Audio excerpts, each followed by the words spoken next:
Yo, what is going on, guys? Me, RedFan1956, coming at you guys with a brand new video. Today I want to be giving my thoughts on the Godzilla vs. King Kong official trailer that was released yesterday. So, I ended up watching that trailer, I would say around 3 times. I watched it like twice today, just so I could be like, ready for the video and stuff like that.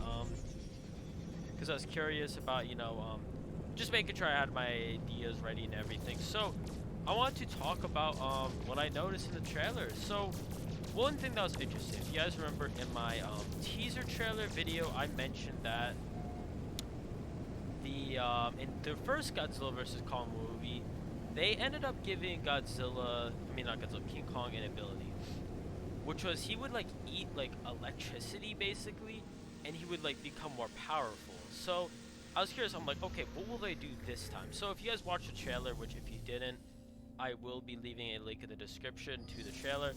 You would have noticed that they did give Kong this sort of staff, which I thought was weird. Basically, what the staff did was the staff, the staff was able to block off Godzilla's atomic breath, and they showed that in the trailer. And then Kong like blocked his atomic breath, and he just jumped at him and hit him. So I thought that was interesting. So it kind of obviously makes the fight fair because, let's be honest, guys, if Kong did not have any sort of ability, I don't think the movie would be that interesting. I think we would all know who would win that. So I'm kind of curious how that goes into play, on how Kong gets the staff. So another interesting thing I noticed with this movie. So if you guys have been obviously keeping up with these past two Godzilla movies Warner Brothers has released, you know that like Godzilla is seen more as the hero in these movies, which I was never the biggest fan of. I kind of like when he's like more of a villain.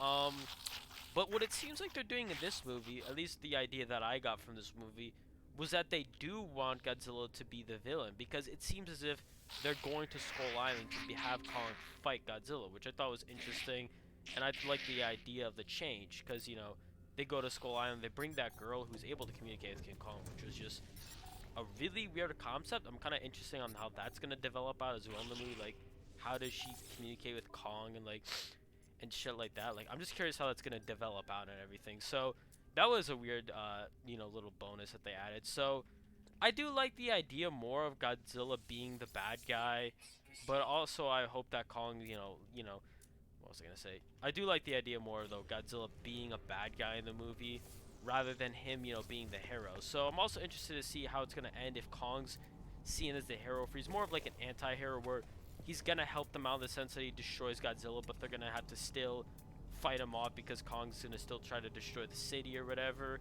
Kind of like how they used to do with Godzilla, but Godzilla used to kind of be the anti-villain in some movies, so they'd use Godzilla to fight another monster off, but they'd still have Godzilla as a threat because he wasn't fully on their side. So I think that might be the role we see Kong in this movie has. So the other thing I was really happy about in this movie was they, they got rid of most of the characters in the Godzilla 2 movie, I must say.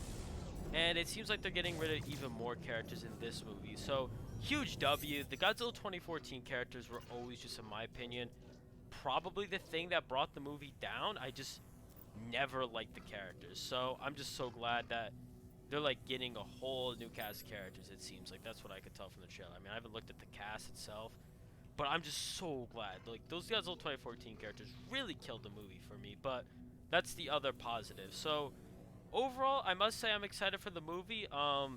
Really nothing this trailer has changed my opinion on who's gonna win the actual fight. I still think Godzilla's gonna win the fight, obviously, because at the end of the day, he's just by default a much more powerful beast than King Kong. But it seems like, with the staff, maybe King Kong can make it interesting. I don't know. Maybe it's one of those situations since Godzilla's the villain, they're like, oh, we don't want the villain to win. Hopefully that's not the case. Hopefully they just, I don't know, don't do something stupid like that. But yeah, I'm really excited for this movie, guys. I think this movie is personally going to be the best Godzilla movie Warner Brothers has released. I mean, I loved Godzilla 2 personally, but I think this movie can be better. I mean, I'm hyped. We have not gotten Godzilla vs. Kong movie in like 50, 60 years or whatever. So yeah, hopefully this one lives up to the hype. Hope you guys enjoy the video. Please comment. Last thing I want to say was I am working on a brand new series with some friends of mine. It's going to have like a few people help me out, and I'm going to talk about that series more in another video, and expect this series to be I'm gonna start uploading this series in February. I'm gonna make a video talking about it. I don't want to talk about it right now, but I just want to give you guys a heads up. So yeah, I hope you guys are excited about that series. I'll definitely be talking about that soon, sometime this week. Please like, guys, comment on this video. See you guys in the next video, and goodbye.